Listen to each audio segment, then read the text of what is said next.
साहब श्री हृदयानंद की धरती सिवान से आपका स्वागत।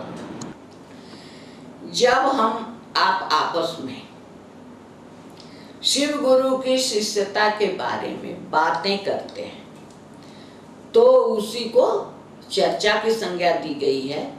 उसी को गुरु चर्चा या शिव गुरु चर्चा या शिव चर्चा या कुछ लोग केवल चर्चा भी कहते हैं। तो हम आप जब चर्चा करते हैं तो यहाँ कोई भाषण जैसी बात नहीं है। वक्ता और श्रोता दोनों ही बोलते हैं, दोनों ही सुनते हैं, यानी आपस में अपने विचारों का आदान प्रदान करते हैं। यही चर्चा है।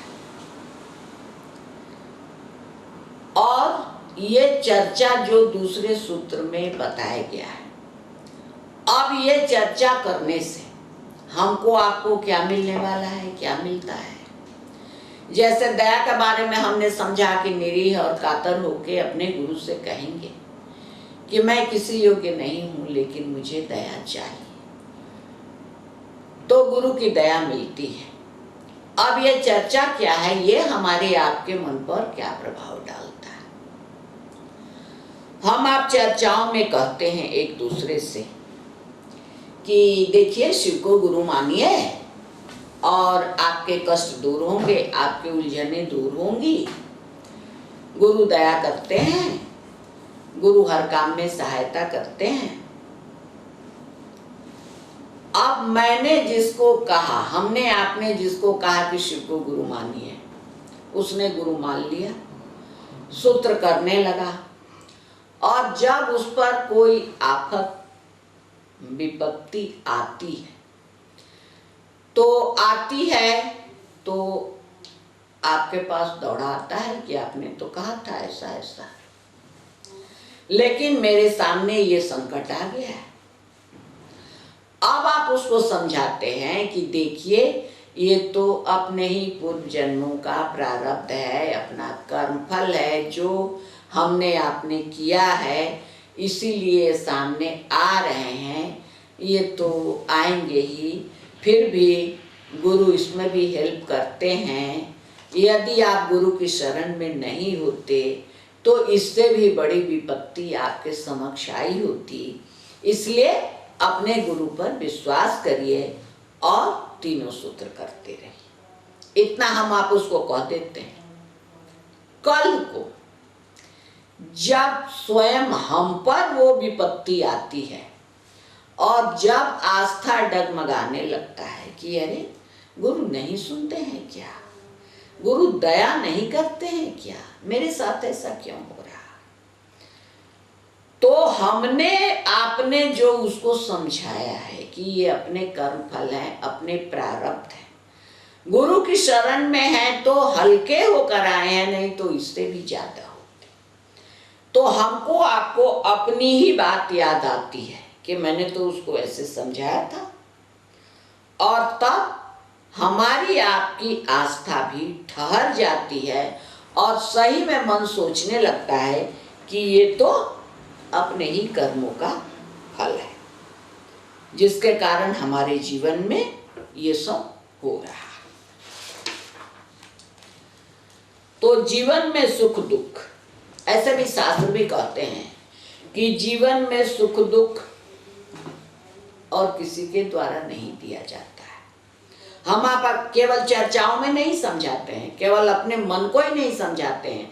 ऐसा हमारे शास्त्र पुराण भी कहते हैं कि ये सब अपने कर्मों का ही फल है जो हमको आपको भोगने पड़ते हैं।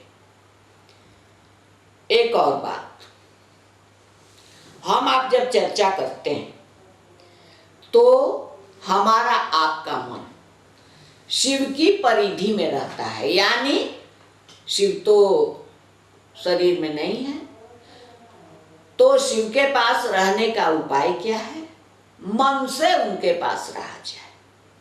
तो हम जितनी देर चर्चा करते हैं हम आप मन से अपने गुरु शिव के साथ होते हैं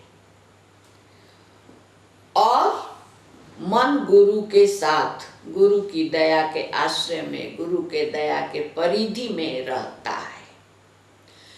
पूजा में जिसके बारे में ध्यान कहा गया, ध्यान की स्थिति कि हम ध्यान कर रहे हैं या ध्यान पर बैठने जा रहे हैं, तो पूजा के लिए आवश्यक तत्व ध्यान समझा गया है। हम आप बातचीत में कहते भी हैं कि ध्यान से पूजा करेंगे तभी तो परिणाम आएंगे। यहाँ हम आप चर्चाओं में कोई ध्यान नहीं करते हैं, ध्यान लगाने की कोई कोशिश नहीं करते हैं, लेकिन स्वतः हमारा आपका मन शिव की परिधि में होता है, शिव की याद में होता है, और यही ध्यान की स्थिति है। इसीलिए शिव चर्चा को ध्यान की अनुपम विद्या की संज्ञा देगी। अनुपम विद्या, अनुपम माने जिसकी कोई उपमा नहीं है, कोई तुलना नहीं है।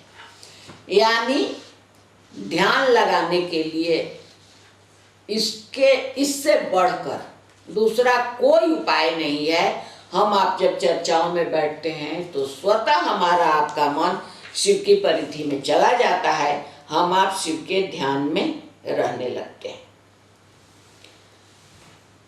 और जैसे जैसे हम आप शिव की परिधि में रहते रहते रहते अभ्यस्त हो जाते हैं, शिव के साथ रहने के लिए हमारा आपका मन विवश हो जाता है। हमेशा अनुभव करते हैं कि हमारे गुरु हमारे साथ हैं और हम शिव के साथ हैं। तो ऐसा शास्त्र पुराण में भी कहा गया, साधु संतों ने भी कहा कि हम जितनी देर भी गुरु के सानिध्य में रहते हैं, उतनी देर हमारे आपके प्रारब्ध का क्षय होता है और हमारा आपका जीवन आसान होता है। और शिव गुरु की चर्चा परम गुरु भगवान शिव के प्रति शिष्य की कृतज्ञता का ज्ञापन है। अर्थात हम आप जब किसी के प्रति कृतज्ञता यानी एहसानमंद अनुभव करते हैं तो उसकी गाथा गाते हैं, उसकी बड़ाई करते हैं, उसकी प्रशंसा करते हैं।